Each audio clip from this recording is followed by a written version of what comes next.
Hi hello welcome back to R G tailoring class. Friends, ಇವತ್ತಿನ video ಬಂದು ನಾನು 1 ಗಂಟೆಯಲ್ಲಿ ಎಷ್ಟು ಬ್ಲೌಸ್ ಕಟ್ ಮಾಡಿದ್ದೀನಿ ಅಂತ ಹೇಳ್ತೀನಿ. ಅದರ ಜೊತೆಗೆ ನಿಮಗೆ ಕಟಿಂಗ್ ಮಾಡೋಕ್ಕೆ ಟಿಪ್ಸ್ಗಳೆಲ್ಲ ಇರುತ್ತಲ್ವ, ಅದನ್ನೆಲ್ಲ ಹೇಳ್ತೀನಿ. ಹಾಗಾಗಿ ವಿಡಿಯೋನ ಕೊನೆವರೆಗೂ ನೋಡಿ, ನಿಮಗೆ ತುಂಬ ಹೆಲ್ಪ್ ಆಗುತ್ತೆ. ಟೈಲರಿಂಗ್ ಮಾಡೋದಕ್ಕೆ ಇಂಟ್ರೆಸ್ಟ್ ಇಲ್ಲ ಅನ್ನೋರು ಮತ್ತು ಒಂದು ಕರೆಕ್ಟಾದ ಒಂದು ಟಿಪ್ಸ್ಗಳನ್ನು ಫಾಲೋ ಮಾಡದೇ ಇರೋರಿಗೆ ಟೈಲರಿಂಗ್ ಕೆಲಸ ಅನ್ನೋದು ತುಂಬ ಕಷ್ಟ ಆಗುತ್ತೆ. ಹಾಗಾಗಿ ನೋಡಿ, ಟೈಮ್ ಬಂದು 10:30, ಎಲ್ಲರೂ ಊಟ ಮಾಡಿ ಮಲಗಿದ್ರು. ನಾನು ಒಬ್ಬಳೇ ಎಚ್ಚರಾಗಿದ್ದೆ. ನಾನು ತುಂಬ ನೈಟಲ್ಲಿ ಸ್ಟಿಚ್ ಮಾಡೋದಿಲ್ಲ, ಹಾಗಾಗಿ ಕಟ್ಟಿಂಗ್ ಮಾಡ್ಕೊತೀನಿ. ನೋಡಿ, ಫಸ್ಟ್ ಬ್ಲೌಸು ಕಟ್ಟಿಂಗ್ ಮಾಡೋದಕ್ಕೆ ಶುರು ಮಾಡಿದೆ. ಎಷ್ಟು ಬ್ಲೌಸ್ ಕಟ್ಟಿಂಗ್ ಮಾಡ್ತೀನಿ ಅಂತ ವಿಡಿಯೋದ ಎಂಡಲ್ಲಿ ಗೊತ್ತಾಗುತ್ತೆ ನಿಮಗೆ. ಹಾಗೆಯೇ ನಾನು ಕಟ್ಟಿಂಗ್ ಮಾಡೋ ವಿಧಾನ ನಿಮಗೆ ತುಂಬ ವೀಡಿಯೋಸ್ಗಳಲ್ಲಿ ಹೇಳಿದ್ದೀನಿ. ಇಲ್ಲ ನಿಮಗೆ ನಮ್ಮ ಚಾನಲ್ಗೆ ಫಸ್ಟ್ ಏನಾದರೂ ಬಂದಿದ್ದೀರಾ ಅಂದರೆ ನಮ್ಮ ಆರ್ ಜಿ ಟೈಲರಿಂಗ್ ಕ್ಲಾಸಲ್ಲಿ ನಿಮಗೆ ಪೂರ್ತಿ blouse cutting, stitching, design blouse ಎಲ್ಲ ಥರ ವೀಡಿಯೋಸ್ಗಳು ನಮ್ಮ ಚಾನಲಲ್ಲಿದೆ. ಸಬ್ಸ್ಕ್ರೈಬ್ ಮಾಡಿಕೊಂಡು ಎಲ್ಲ ವೀಡಿಯೋಸ್ಗಳನ್ನ ನೋಡಿ. ಹಾಗೆ ನೀವು ಸಬ್ಸ್ಕ್ರೈಬ್ ಮಾಡಿಕೊಂಡು ನನ್ನ ನಂಬರ್ ಸಮೇತ ಸಿಗುತ್ತೆ. ನಿಮ್ಗೆ ಏನಾದರೂ ಕನ್ಫ್ಯೂಸ್ ಇದ್ದರೂ ಸಹಿತ ಕಾಲ್ ಮಾಡಿ ಕೇಳ್ಬೋದು. ನನಗೆ ಗೊತ್ತಿರೋಷ್ಟು ನಾನು ಹೇಳ್ಕೊಡ್ತೀನಿ. ಹಾಗೆಯೇ ಇದೇ ರೀತಿ ತುಂಬ ಜನ ನನ್ನ ಹತ್ರ ಪ್ರಾಬ್ಲಮ್ ಕೇಳಿ ಸೊಲ್ಯೂಷನ್ ಸರಿ ಮಾಡ್ಕೊಂಡಿದ್ದಾರೆ. ಹಾಗೆ ಫ್ರೆಂಡ್ಸ್, ಫಸ್ಟಿನ ಬ್ಲೌಸ್ ಬಂದುಬಿಟ್ಟು ಈ ಬ್ಲೌಸ್ಗೆ ಎಂಬ್ರಾಯ್ಡ್ರಿ ಹಾಕಿಸ್ಬೇಕು. ಹಾಗಾಗಿ ಕಟ್ ಮಾಡ್ತಾ ಇದ್ದೀನಿ. ಫಸ್ಟ್ನೇದಾಗಿ ನಾನು ಒಂದು 8 ಗಂಟೆ ಅಷ್ಟೊತ್ತಿಗೆ ಯಾವುದಕ್ಕೆಲ್ಲ ಲೈನಿಂಗ್ ಬೇಕು, ಯಾವುದೆಲ್ಲ ಬ್ಲೌಸು ನಾಳೆ ಸ್ಟಿಚ್ ಮಾಡೋದು ಅಂತೇಳ್ಬಿಟ್ಟು ನೋಡಿಕೊಂಡು ಇಟ್ಕೊಂಡೆ. ಮತ್ತು ಲೈನಿಂಗ್ ಎಲ್ಲ ತರಿಸ್ಕೊಂಡು ಎಲ್ಲರದು ಊಟ ಆಗಿ ಎಲ್ಲರೂ ಮಲ್ಕೊಂಡ್ಮೇಲೆ ನಾನು ಕಟ್ಟಿಂಗ್ ಮಾಡೋಕ್ಕೆ ಸ್ಟಾರ್ಟ್ ಮಾಡಿದೆ. ಎಷ್ಟು ನಿಶಬ್ದವಾಗಿ ಕೂಲಾಗಿತ್ತು ಅಂದರೆ ನಮಗೆ ಹೊಸ ಹೊಸ ಐಡಿಯಾಸ್ಗಳು ಬರುತ್ತೆ. ಅದೇ ನಾವು ಮಾತಾಡ್ತಾ ಅಥವಾ ಇನ್ನೇನೋ ಟಿ ವಿ ನೋಡ್ಕೊಳ್ತಾ, ಮೊಬೈಲ್ ನೋಡ್ಕೊಳ್ತಾ ಕಟ್ಟಿಂಗ್ ಮಾಡಿದ್ವಿ ಅಂತಂದರೆ ಕಟ್ಟಿಂಗನ್ನು ತಪ್ಪು ಮಾಡೋವಂಥ ಸಾಧ್ಯತೆ ಇರುತ್ತೆ. ಆದ್ದರಿಂದ ನಾನು ಹೇಳೋದೇನು ಅಂದರೆ, ನೀವು ಸ್ವಲ್ಪ ಈ ರೀತಿ ನಾನು ಯಾವ ರೀತಿ ಟಿಪ್ಸ್ ಫಾಲೋ ಮಾಡ್ತೀನಲ್ಲ ಆ ರೀತಿ ನಿಮಗೆ ತೀರಾ 10:30 ಮೇಲೆ ನನಗೆ ಎದ್ದಿರೋದಕ್ಕಾಗಲ್ಲಪ್ಪ, ನಿದ್ದೆ ಬರುತ್ತೆ ಅನ್ನೋರು 9 ಗಂಟೆಗೆ ಸ್ಟಾರ್ಟ್ ಮಾಡ್ಬೋದು. 9 ಗಂಟೆಗೆ ಸ್ಟಾರ್ಟ್ ಮಾಡಿ 1 ಅವರ್ ಕಟ್ ಮಾಡಿಕೊಂಡ್ರೆ ಸರಿ ಆಗುತ್ತೆ. ನೀವು ಕಟ್ಟಿಂಗ್ ಮಾಡೋದಕ್ಕೆ ಶುರು ಮಾಡೋಕ್ಕಿಂತ ಮೊದಲು ಯಾವುದೆಲ್ಲ ಕಟ್ ಮಾಡಬೇಕು ಅನ್ನೋದನ್ನು ಒಂದು ಟೇಬಲ್ ಮೇಲೆ ಜೋಡಿಸಿಟ್ಕೊಂಡು ಕಟ್ ಮಾಡೋದಕ್ಕೆ ಶುರು ಮಾಡಿ. ಆಗ ಪದೇ ಪದೇ ಎದ್ದೇಳೋ ಅಂಥ ಸಾಧ್ಯತೆ ಇರಲ್ಲ. 1 ಅವರಲ್ಲೇ ನೀವು ಸಿಕ್ಕಾಪಟ್ಟೆ ಬ್ಲೌಸನ್ನು ಕಟ್ ಮಾಡ್ಬೋದು. ಹಾಗೆಯೇ ಕಸ್ಟಮರ್ ಬ್ಲೌಸ್ ಕೊಡೋಕ್ಕೆ ಬಂದಾಗ ಅವ್ರು ಯಾವ ಡೇಟಿಗೆ ಕೊಡೋದಕ್ಕೆ ಹೇಳಿದ್ದಾರೆ, ಯಾವಾಗ ಕೊಡಬೇಕು ಅನ್ನೋದು ಮುಂಚಿತವಾಗಿ ಒಂದು ಲೀಸ್ಟ್ ಮಾಡಿ ಇಟ್ಕೊಳ್ಳಿ. ಆ ಟೈಮಲ್ಲಿ ನಿಮಗೆ ಯಾವ ಬಟ್ಟೆಗಳನ್ನು ಕಟ್ ಮಾಡಬೇಕು ಅಂತ ಗೊತ್ತಾಗಿಲ್ಲ ಅಂದರೆ ಆ ಲೀಸ್ಟ್ ತೆಗೆದು ನೋಡಿದಾಗ ಇವತ್ತು ನಿಮಗೆ ಯಾರೆಲ್ಲ ಬಟ್ಟೆ ಕಟ್ ಮಾಡಬೇಕು ಅಂತೇಳಿ ಗೊತ್ತಾಗುತ್ತೆ. ಆದ್ದರಿಂದ ನಾವು ಮಾಡೋ ಕೆಲಸನ ನಾವು ಶಿಸ್ತಿಂದ ಕರೆಕ್ಟಾಗಿ ಟೈಮ್ ಟು ಟೈಮ್ ಮಾಡಿದ್ವಿ ಅಂದರೆ ಯಾವುದೇ ಕೆಲಸದಲ್ಲೂ ಸಹಿತ ನಮಗೆ ಸಾಲ ಜಾಸ್ತಿ ಆಗಲ್ಲ, ಅಥವಾ ಕಿರಿಕಿರಿ ಆಗಲ್ಲ, ಅಥವಾ ಆ ಕೆಲಸ ಬಿಡಬೇಕು ಅಂತ ಅನಿಸಲ್ಲ. ಒಂದು ಕರೆಕ್ಟಾಗಿ ಶಿಸ್ತಾಗಿ ಕೆಲಸ ನಡ್ಕೊತ ಹೋದಾಗ ನಮ್ಗೆ ಇನ್ನೂ ಸಹ ಖುಷಿ ಆಗುತ್ತೆ, ಅರ್ನಿಂಗ್ ಸಹ ಜಾಸ್ತಿ ಆಗುತ್ತೆ, ಇನ್ನೂ ಸಹ ಹೆಚ್ಚಿನದೇನೋ ಮಾಡಬೇಕು ಅಂತ ಅನಿಸುತ್ತೆ. ಈ ಕೆಲಸನೇ ಅಂತಲ್ಲ, ನೀವು ಯಾವ ಕೆಲಸನಾರು ತಗೊಳ್ಳಿ, ಟೈಮ್ ಕರೆಕ್ಟಾಗಿ ನೀವು ಒಂದೊಂದನ್ನೇ ಮುಗಿಸ್ಕೊಂಡು ಬಿಟ್ರಿ ಅಂದರೆ ಕರೆಕ್ಟ್ ಆಗುತ್ತೆ. ಅದೇ ನೀವು ಸ್ವಲ್ಪ ಲೇಜಿತನ ಮಾಡಿ ಇವತ್ತು ಮಾಡೋದನ್ನು ನಾಳೆ ಮಾಡಿ, ನಾಳೆ ಹೊಲಿಯೋ ಬ್ಲೌಸನ್ನು ನಾಡ್ದಿಗೆ ಇಟ್ಕೊಂಡು ಅಂದಾಗ ಒಂದೇ ಸಲಿಗೇನೆ ಕಸ್ಟಮರ್ ಒತ್ತಡ ಜಾಸ್ತಿ ಆದಾಗ ಬ್ಲೌಸ್ಗಳನ್ನು ನೀವು ಹಾಳು ಮಾಡೋ ಅಂಥ ಸಾಧ್ಯತೆ ಇರುತ್ತೆ. ಹಾಗೆ ಕಸ್ಟಮರ್ಗೆ ಕರೆಕ್ಟಾಗಿ ಕೊಡೋಕ್ಕೆ ಆಗದೇ ಇರೋವಂಥ ಪ್ರಾಬ್ಲಮ್ ಸಹ ಬರ್ಬೋದು. ಅದರಿಂದ ನಾನು ಹೇಳೋದೇನು ಅಂದರೆ, ನಿಮಗೆ ನೀವೀಗ ನೋಡಿ 10 ಬ್ಲೌಸು ಇವತ್ತು ಕಟ್ ಮಾಡ್ತೀರಾ ಅಂತಂದರೆ ಅದನ್ನು ನೀವು ಬೇಕಿದ್ದರೆ 1 ಅಥವಾ 1.5 ದಿನದಲ್ಲಿ ಹೊಲಿಬೋದು. 10 ಬ್ಲೌಸು ನನಗೆ ಒಂದೇ ದಿವಸದಲ್ಲಿ ಹೊಲಿಯೋಕ್ಕಾಗಲ್ಲ ಅಂದರೆ 1 ಅಥವಾ 1.5 2 ದಿನ ತೊಗೊಂಡು ನೀವು ಸ್ಟಿಚ್ ಮಾಡ್ಬೋದು. ಆದರೆ 10 ಬ್ಲೌಸು ಕಟ್ಟಿಂಗ್ ಆಗಿದ್ದಾಗ ಹೊಲಿಯೋದಕ್ಕೆ ಎಷ್ಟು ಇಂಟ್ರೆಸ್ಟ್ ಬರುತ್ತೆ ಅಂತೇಳ್ಬಿಟ್ಟು ನೀವು ಒಂದು ಸತಿ ಈ ರೀತಿ ಕಟ್ಟಿಂಗ್ ಮಾಡಿ ಇಟ್ಕೊಂಡು ನೋಡಿ. ಯಾರೆಲ್ಲ ನನ್ನ ವೀಡಿಯೋಸ್ ನೋಡಿ ಹಿಂದಿನ ದಿವಸನೇ ಕಟ್ ಮಾಡಿ ಇಟ್ಕೊಳ್ತೀರಾ ಅಂತೇಳ್ಬಿಟ್ಟು ನನಗೆ ಕಮೆಂಟ್ ಮಾಡಿ. ನಾನು ತುಂಬ ವೀಡಿಯೋಸ್ಗಳಲ್ಲಿ ಹಿಂದಿನ ದಿನ ಕಟ್ ಮಾಡಿ ಹೇಗೆ ಇಟ್ಕೊಬೇಕು, ಜೋಡಿಸ್ಕೊಬೇಕು, ನಾವು ಮತ್ತೆ ಮರುದಿನ ಹೇಗೆ ಸ್ಟಿಚ್ ಮಾಡಬೇಕು ಅನ್ನೋದು ವೀಡಿಯೋಸ್ ಹಾಕಿದ್ದೀನಿ. ಅಂತೂ ನಾನೇನು ಅಂದರೆ ಅಲ್ಪ ಸ್ವಲ್ಪ ಟೈಲರಿಂಗ್ ಕಲ್ತಿರ್ತಾರೆ, ಆಲಸ್ಯತನ ಸೋಮಾರಿತನ ಮಾಡ್ಕೊಂಡು ಟೈಲರಿಂಗ್ ಬಿಟ್ಟಿರ್ತಾರೆ, ಅಂಥವರಿಗಂತೂ ಯೂಸ್ ಆಗುವಂಥ ಕೆಲವು ವೀಡಿಯೋಸ್ಗಳಂತೂ ಹಾಕ್ತಾ ಇರ್ತೀನಿ.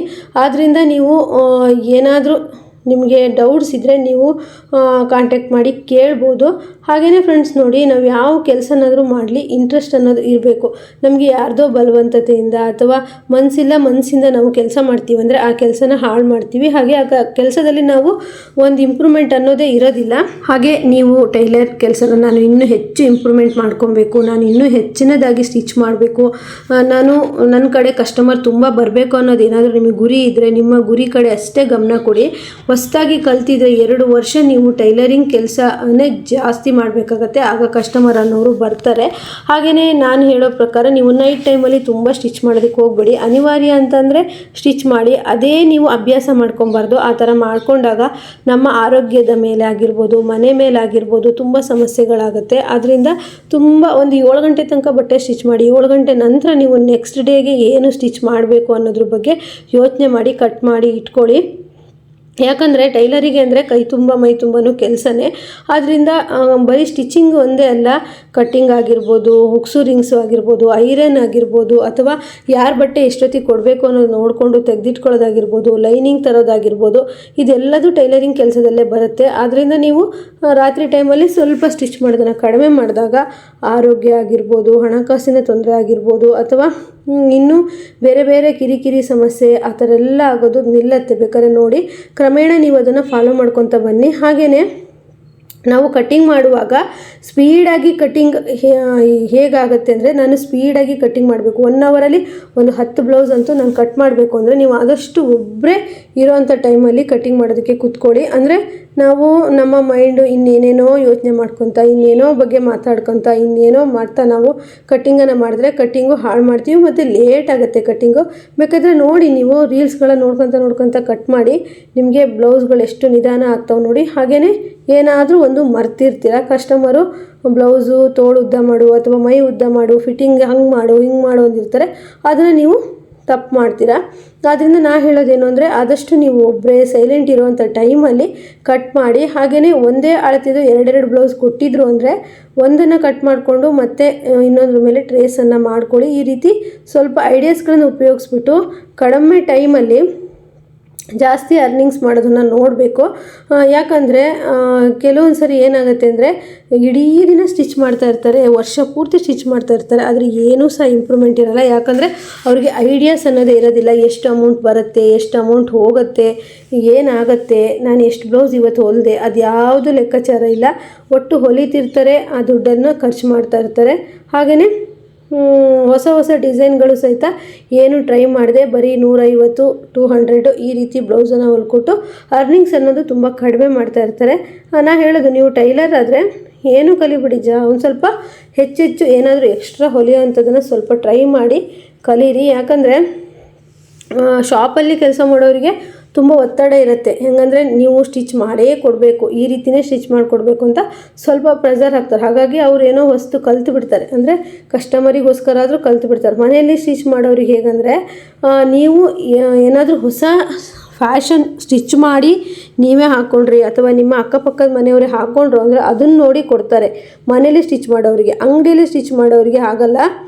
ಅವರಿಗೆ ಈ ಡಿಸೈನ್ ಸ್ಟಿಚ್ ಮಾಡಿ ಕೊಡಿ ಅಂತೇಳಿ ಅವರಿಗೆ ಸ್ವಲ್ಪ ಒತ್ತಡ ಹೇರ್ತಾರೆ. ಹಾಗಾಗಿ ಅವರು ಹೊಲಿತಾರೆ.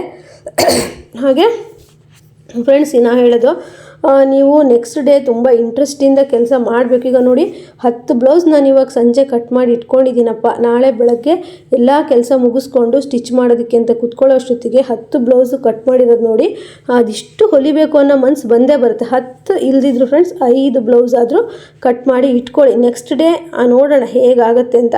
ಆದರೆ ಕಟ್ ಮಾಡಿ ಇಟ್ಟಿರೋದನ್ನು ನೋಡಿದ್ರೆ ಅದು ನಿಮಗೆ ಸ್ಟಿಚ್ ಮಾಡೋದಕ್ಕೆ ಮನಸ್ಸು ಬಂದೇ ಅದೇ ನೀವು ಬೆಳಗ್ಗೆ ಎದ್ಬಿಟ್ಟು ಎಲ್ಲ ಕೆಲಸ ಮಾಡಿಕೊಂಡು ನೆಕ್ಸ್ಟು ಬಟ್ಟೆ ಯಾವುದು ಹೊಲಿಯೋಕ್ಕಿದೆ ಅಂತ ನೋಡಿ ಅದನ್ನು ಹೊರಗೆ ತೆಗೆದು ಅದನ್ನು ಕಟ್ ಮಾಡಿ ಅನ್ನೋಷ್ಟೊತ್ತಿಗೆ ಅವತ್ತಿನ ದಿನವೇ ಮುಗ್ದೋಗಿರುತ್ತೆ. ಬೇಕಾದರೆ ನೋಡಿ, ಅದೇ ನೀವು ಹಿಂದಿನ ದಿನ 1 ಗಂಟೆ ನೀವು ಟೈಮ್ ಕೊಟ್ಬಿಟ್ಟು ನಾಳೆ ನಾನು ಯಾವುದೆಲ್ಲ ಬಟ್ಟೆಗಳನ್ನ ಸ್ಟಿಚ್ ಮಾಡಬೇಕು ಅಂತ ತೆಗೆದುಬಿಟ್ಟು ಅದಕ್ಕೆ ಲೈನಿಂಗ್ ಎಲ್ಲ ತಂದು ಕಟಿಂಗ್ ಮಾಡಿ ದಾರ ಜೊತೆಗೆ ಇಟ್ಕೊಂಡ್ರಿ ಅಂದರೆ ಒಂದೊಂದು ಬ್ಲೌಸ್ಗಳಿಗೆ 1 ಅವರಲ್ಲೇ ಹೊಲಿದು ಹಾಕ್ಬೋದು. ಅದರಲ್ಲಿ ನಾರ್ಮಲ್ ಬ್ಲೌಸ್ ಅಂತೂ 1 ಅವರು ಬೇಡ, ಡಿಸೈನ್ ಬ್ಲೌಸ್ಗಳಾದರೆ 1 ಅವರ್ ಪೂರ್ತಿ ಬೇಕಾಗುತ್ತೆ. ಆದ್ದರಿಂದ ಮತ್ತು ಹೊಸದಾಗಿ ನಾವು ಐಡಿಯಾಸ್ಗಳನ್ನು ಮಾಡಿ ಸ್ಟಿಚ್ ಮಾಡೋದಕ್ಕೂ ಸಹಿತ ನಮಗೆ ಒಂದು ಮೈಂಡ್ ವರ್ಕ್ ಆಗುತ್ತೆ. ಇಲ್ಲ ಅಂತಂದರೆ ಮನೆ ಕೆಲಸ ಎಲ್ಲ ಮುಗಿಸಿ ಆಮೇಲೆ ನಾವು ಲೈನಿಂಗ್ ತಂದು ಮತ್ತೆ ಅದನ್ನು ಕಟ್ ಮಾಡಿ ಹೊಲಿಯೋಕ್ಕೆ ಮನ್ಸು ಬರ್ದೇನೂ ಇರ್ಬೋದು, ಅಥವಾ ಆ ಕೆಲಸ ನೆಕ್ಸ್ಟ್ ಡೇಗೆ ಸಹಿತ ಹೋಗ್ಬೋದು.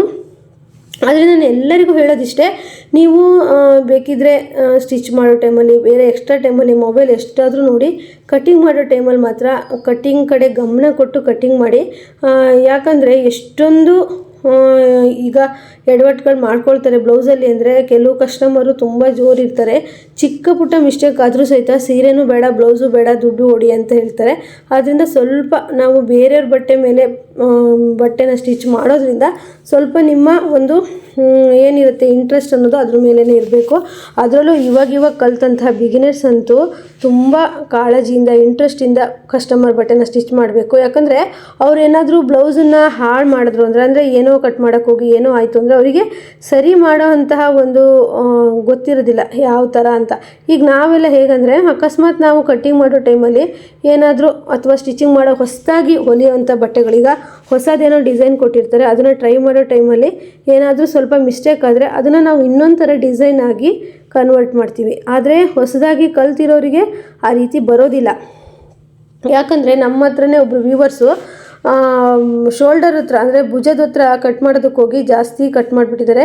ಅವ್ರಿಗೆ ಏನು ಮಾಡಬೇಕು ಅಂತಲೇ ಗೊತ್ತಾಗ್ತಾ ಇಲ್ಲ, ತುಂಬ ಹೆದರು ಬಿಟ್ಟಿದ್ದಾರೆ. ಆಮೇಲೆ ನಂಗೆ ಕಾಲ್ ಮಾಡಿ ಕೇಳಿದ್ರು. ನಾವು ಸರಿ ಮಾಡೋದು ಅವ್ರಿಗೆ ಹೇಳಿದ್ವಿ, ಆದರೆ ಅವ್ರಿಗೆ ಅಷ್ಟು ಐಡಿಯಾ ಬರಲಿಲ್ಲ. ಯಾಕಂದರೆ ಹಾಗೆ ಆಗುತ್ತೆ, ಐಡಿಯಾಗಳು ಬರೋದಿಲ್ಲ. ಹೊಸದಾಗಿ ಕಲ್ತವ್ರಿಗಂತೂ ಏನಾದರೂ ಹಾಳು ಮಾಡಿಬಿಟ್ರು ಅಂದರೆ ಅವ್ರಿಗೆ ಮತ್ತದನ್ನು ರೆಡಿ ಮಾಡಿ ಕೊಡೋದಕ್ಕೆ ಬರೋದಿಲ್ಲ ಅವರಿಗೆ. ಅಂದರೆ ನಾವು ಕೆಲವು ವರ್ಷಗಳಾಗಬೇಕು ಟೈಲರಿಂಗಲ್ಲಿ ನಾವು ಪಳಗದ ಮೇಲೆ ಏನಾದರೂ ಸ್ವಲ್ಪ ಸಣ್ಣ ಪುಟ್ಟ ಮಿಸ್ಟೇಕ್ ಮಾಡಿದ್ರು ಸರಿ ಮಾಡೋಂತಹ ತಲೆ ಇರುತ್ತೆ. ಆದ್ದರಿಂದ ನಾನು ಹೇಳೋದು ಸ್ವಲ್ಪ ನೋಡಿಕೊಂಡು ಕಸ್ಟಮರ್ ಬಟ್ಟೆನ ಸ್ಟಿಚ್ ಮಾಡಿ.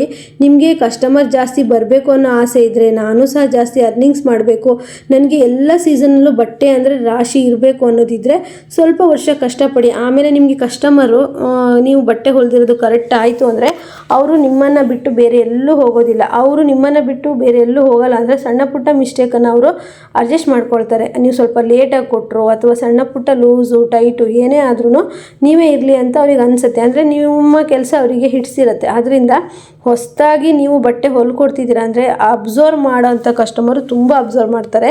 ಅದೇ ನೀವು 20 ವರ್ಷ ಸರ್ವಿಸು 15 ವರ್ಷ ಸರ್ವಿಸು ಅಂದರೆ ಕೊಡ್ತಾರೆ. ನೀವು ನಂಬಲ್ಲ ಫ್ರೆಂಡ್ಸ್, ಈಗೂ ಸಹಿತ ನಮಗೆ ಹೊಸ ಕಸ್ಟಮರ್ ಬಂದರೆ ಅದೆಷ್ಟು ಅನುಮಾನ ಮಾಡ್ಕೊಂಡು ಬಟ್ಟೆ ಕೊಡ್ತಾರೆ ಅಂದರೆ ಅವ್ರ ಬಟ್ಟೆ ನಾವು ಹಾಳೇ ಮಾಡಿಕೊಡ್ತೀವಿ ಅನ್ನೋ ಫೀಲಲ್ಲೇ ಬರ್ತಾರೆ ಅವರು. ಆದರೆ ನಾನು ಅವ್ರಿಗೆ ನಾನೇನು ಬಟ್ಟೆ ಹೊಲಿಯೋಕ್ಕಿಂತ ಮುಂಚೆ ಕಾನ್ಫಿಡೆನ್ಸ್ ಕೊಡಲ್ಲ. ನೀವು ಒಂದು ಸಾಧಾರಣ ಒಂದು ಹೊಲ್ಸ್ ನೋಡಿ ನಿಮ್ಗೆ ಇಷ್ಟ ಆದರೆ ಕೊಡಿ ಅಂತೀವಿ. ಯಾಕಂದರೆ ನಾವು ಇಲ್ಲ ಹಂಗೆ ಹೊಲಿತೀನಿ ಹಿಂಗೆ ಹೊಲಿತೀನಿ ಅಂತೇಳಿ ಫಸ್ಟಿಗೆ ಬಿಲ್ಡಪ್ ಕೊಡೋದು, ಆಮೇಲೆ ಬ್ಲೌಸ್ ಏನಾದರೂ ಅವರಿಗೆ ಅವರು ಅಂದ್ಕೊಂಡಿರೋ ರೇಂಜಿಗೆ ಬರಲಿಲ್ಲ ಅಂದಾಗ ಮತ್ತು ಅದನ್ನು ಸೇರಿಸಿ ಬೈತಾರೆ. ಆದ್ದರಿಂದ ನಾನು ಹೊಸ ಕಸ್ಟಮರ್ ಬಟ್ಟೆ ತಗೊಳ್ಳಲ್ಲ ಅಂತಿಲ್ಲ, ತಗೊಳ್ತೀನಿ. ಆದರೆ ಏನು ಮಾಡ್ತೀನಿ ಅಂತಂದರೆ ಅವರಿಗೆ ಫಸ್ಟ್ ಒಂದು ಸಿಂಪಲ್ ಆಗಿರೋ ಬ್ಲೌಸ್ ಹೊಲ್ಕೊಟ್ಟು ಅದು ಕರೆಕ್ಟ್ ಆಯಿತು ಅಂತಂದರೆ ಮತ್ತೆ ನಾನು ಅವರಿಗೆ ಬೇರೆ ಬೇರೆ ಬ್ಲೌಸ್ ಹೊಲ್ಕೊಡ್ತೀನಿ. ನನ್ನ ಹತ್ರ 20 ವರ್ಷದಿಂದ ಇರೋವಂಥ ಕಸ್ಟಮರ್ ಸಹಿತ ಈಗೂ ಇದ್ದಾರೆ. ಹೊಸದಾಗಿ ಬರೋವಂಥ ಕಸ್ಟಮರ್ ಸಹಿತ ನಾನು ಹೊಲಿದಿರೋ ಬ್ಲೌಸನ್ನು ಇಷ್ಟಪಡ್ತಾರೆ ಫ್ರೆಂಡ್ಸ್. ಹಾಗಾಗಿ ನೀವು ನೋಡಿ ಈ ರೀತಿ ನೈಟ್ ಟೈಮಲ್ಲಿ ರೆಡಿ ಮಾಡ್ಕೊಳ್ಳಿ. ನಾನು ಎಷ್ಟು ಬ್ಲೌಸ್ ಕಟ್ ಮಾಡಿದೆ ಅಂದರೆ 2, 3, 4, 5, 6 ಬ್ಲೌಸ್ ಕಟ್ ಮಾಡಿದೆ. ಯಾಕೆ 6 ಬ್ಲೌಸ್ ಆಯಿತು ಅಂತಂದರೆ ನನಗೆ ಸ್ವಲ್ಪ ಹುಷಾರಿರಲಿಲ್ಲ. ಅಂದರೆ ಒಂದೇ ಕಡೆ ಬಗ್ಗಿ ಹೊಲ್ದಿರೋದ್ರಿಂದ ಕುತ್ತಿಗೆ ಸೈಡಲ್ಲಿ ಸ್ವಲ್ಪ ನೋವು ಬಂದಿತ್ತು. ಆದ್ದರಿಂದ ನನಗೆ 6 ಬ್ಲೌಸ್ ಕಟ್ ಮಾಡಿದೆ 1 ಅವರಲ್ಲಿ. 1 ಅವರ್ ಅಂದರೆ ಕಸ್ಟಮರ್ ಒಂದು ಸತಿ ಮಧ್ಯ ಬಂದರು, ಆಮೇಲೆ ಸ್ವಲ್ಪ ಕೆಲಸ ಇತ್ತು ಅಂತ ಎದ್ದೆ. ಹಾಗಾಗಿ 1 ಅವರಲ್ಲಿ 6 ಬ್ಲೌಸ್ ಕಟ್ ಮಾಡಿದೆ. ಈ ವಿಡಿಯೋ ಲೈಕ್ ಮಾಡಿ, ಸಬ್ಸ್ಕ್ರೈಬ್ ಮಾಡಿ ಮತ್ತು ಹಾಗೆ ನಮ್ಮ ಚಾನಲ್ ಪ್ರತಿದಿನ ನೋಡಿ ಅಂತ ಹೇಳ್ತಾ ಈ ವಿಡಿಯೋನ ಇಲ್ಲಿಗೆ ಮುಗಿಸ್ತಾ ಇದ್ದೀನಿ. ಎಲ್ರಿಗೂ ಬಾಯ್.